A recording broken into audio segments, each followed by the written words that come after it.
All Blacks versus Wallabies, Game 2 of the Bledisloe Cup 2025 in Perth. All Blacks 28, Wallabies 14 final score. Which means D-Mac missed another kick at the end there, actually, I think. Yeah, okay. A few kicks missed by the All Blacks. A few points left on the field. 28-14 from an All Blacks perspective. I don't think you can complain too much about that kind of a scoreline or the effort in the performance. Standouts, well, Quinn Tupaia. I wanted him in 13. I got him in 13. Yay! He was amazing. He carried hard. He carried with confidence. He's got the speed to keep up with wingers, which you need at centre, obviously. If you're going to be marking up on a winger every now and then, you have to track them down and tackle them. He did all that, as well as scoring 2 tries. I think he got 1 turnover, or at least created a turnover situation, made his tackles, worked hard all game. Not entirely sure why they took him off. Perhaps Rico to close the game out at centre and make sure that that defensive line stayed strong. Not the worst decision in the world, but welcome back, Quinn Tupaia. Man, all that pain, all that struggle that you've been through, I hope it feels worth it now. It certainly looked worth it on Saturday night. You were amazing. What a great performance. Absolute fantastic man of the match performance by Quinn Tupaia. So, without a doubt, he's back. Does that mean we've got 13 solved? I don't know that I'd say it's solved. I'd say it's solved for now. Let's see how we go. One start. One start is not a solution. It's the beginnings of a solution. The centre pairing has been a really big issue for the All Blacks all season so far. And on Saturday night, it looked a lot closer to what we want, I think. Put it this way. Australia chucked the ball around and with incredible skill levels in really, really difficult conditions again, raining in Perth now. The same rain seems to be following the All Blacks around. But even though the Wallabies were chucking the ball around, the All Blacks defended very, very well, stoically on their goal line, but also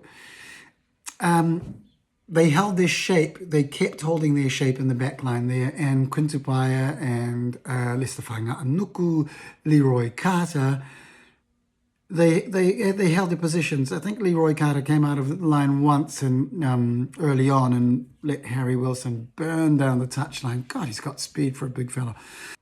Yeah, the inexperienced guys really stood up. So Quinn Tupaia, man of the match. I don't think anybody's arguing with that. But I thought both wings performed outstandingly. They carried hard. Lester was carrying people on his back. Yep, into contact and still pushing past contact. Post-contact meters for him were quite big. Carter, busy. Power to score that try, pushing through Fraser McWright. He's giving up 30 kilos there. Great performance from the young guys out there and well looked after by Will Jordan at the back in his 50th game. Had an excellent game, secure under the high ball, not really making any mistakes. Solid without being spectacular, but doing the job required of him. He's the old head now. He had to look after those young fellas. He did a really good job. And that beautiful tap and go and pass to Quinn Tupaia to set up that second try of Quinn Tupaia's right toward the end of the half. And Quinn Tupaia, bang, bang, he showed it and he did it. He did go bang, bang. He scored 2 tries and that really, really put the hurt on the Aussies before halftime. At that point, they'd scored that 1 try. Obviously, they had come back for that dangerous clean out on Jordie Barrett. Oh my God, that must be nightmarish for Quinn Tupaia seeing that kind of thing happen when he got his leg broken in exactly the same fashion not long ago. So Australia did look good on attack. That's the only time they really threatened the line in the first half that I felt. Otherwise, I felt like the All Blacks defence looked good, looked solid. And then when they got the ball in their own hands on attack, they got it to the right people. Geordie Barrett had a great game. Not only is he dropping back and taking the high ball and everything now, I think they've given him just a little bit more of a playmaker role. He may not be first receiver a lot when Bodie's not there. When D-Mac's there, he tends to be the first receiver almost all the time. But Geordie Barrett, he spotted that little space in behind the defensive line. The rush defense was making it up. And a couple of times he put the little grubber kick in behind, seeing that fullback was staying deep for a longer kick. And, I mean, it was messy, but the second time he did it, he paid off because he headed it through by accident, and Quintupaya, he chased the ball. And that's the thing. That's the energy, that's the tenacity that we're not always seeing from the All Blacks. Every now and then you see what looks like a knock-on, and they stop. Don't stop, play the whistle. Quintupaya played the whistle. Quintupaya scored the try. Quintupaya played the whistle. Quintupaya, man of the match. Yeah? And well done, Geordie Barrett, for spotting that space in behind. That's the kind of thing that you expect Bodie to be doing. Geordie's filling in there. He had a great game. Other two mentions from the forwards for me were Fabian Holland and Peter Lakai. Yeah. Now, it didn't look that pretty, but you watch early on, Harry Wilson carries the ball, and last week he was romping through the defense, absolutely destructive. So they put a stop to that this week. Fabian Holland put all of his 2.08 meter, whatever, 125 kilo frame straight into Harry Wilson. And Peter Lakai was looking for him, hunting him down to put some hits on him as well. So they quietened him down. And that plus Will Skelton, I was really unfortunate. He went off with a head knock so early. Yeah, he brought some fire, maybe a little bit too much too early. He got a penalty reversed on himself for being, too much. I don't know. I feel a little bit like the referee just wanted to stamp his authority on the game early. He clearly liked to blow his whistle. So I think we slowed down their forward impact very, very well. We tackled hard. We disrupted the rucks. Though I got to say, Fraser McWright is the king of the breakdown at the moment. Ardy was quiet, I thought. Simon Parker was also quiet. Not saying they didn't have good games, not saying they didn't have influential games. They're just hard carries, hard work, cleaning bodies out, good tackles, none of the frills. In the flanking department, I thought Peter Lakai was actually the standout for me. Wallace Atiti, great job when he came on. The impact he brings off the bench, absolutely, it's great. I feel like they missed Tupovati because we were getting owned at the breakdown. Scott Barrett, while I'm there, tenacious, big play. He put in some big hits. He was solid at line out. Taylor solid at the line out. We lost a couple, but no more than we stole off the Wallabies. I didn't feel too threatened there. Scrum looking better.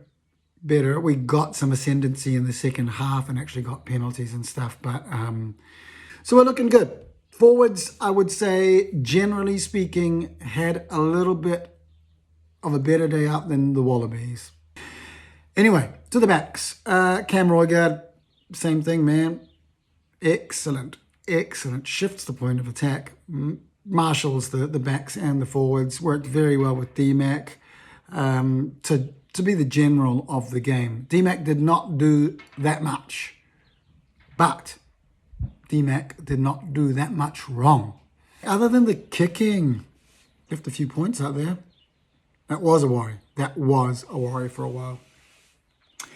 And then in the centres, we talked about Geordie Barrett.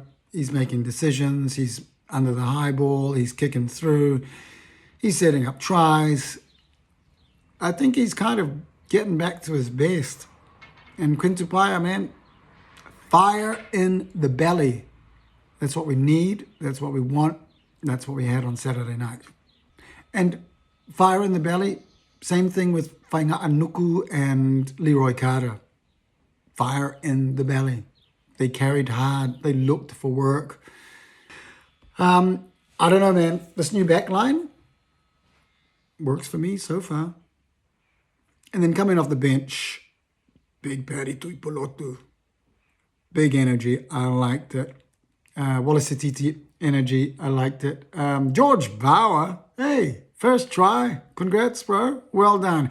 That was the hungriest I've seen George Bauer for a long time. The scrum was solid under him, and he was looking to carry, and he was looking to tackle it. Basilio Tosi, very effective at scrum time. Tauke Aho, solid. Kotes Ratima, solid. Rico Ioane, very good.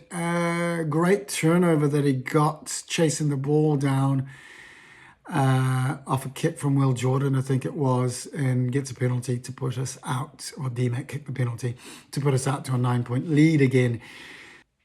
I think perhaps that's close to our best 23. Given that there are a few injuries, Tupavai, for example, Tyrell Lomax, Ethan de Groot. As an All Blacks fan, I don't currently care about winning margins or anything like that. I just want to find out if we can beat every team on the planet. I mean, we can. We've done that. Can we do it consistently? That's the question. And I feel like we're on the road to doing that. Well, next up is going to be the Northern Tour, taking on Ireland, Scotland, England, and Wales. That kicks off in November. It's going to be a whole lot of fun. It's been a while since we've done a Grand Slam. So All Blacks, let's go!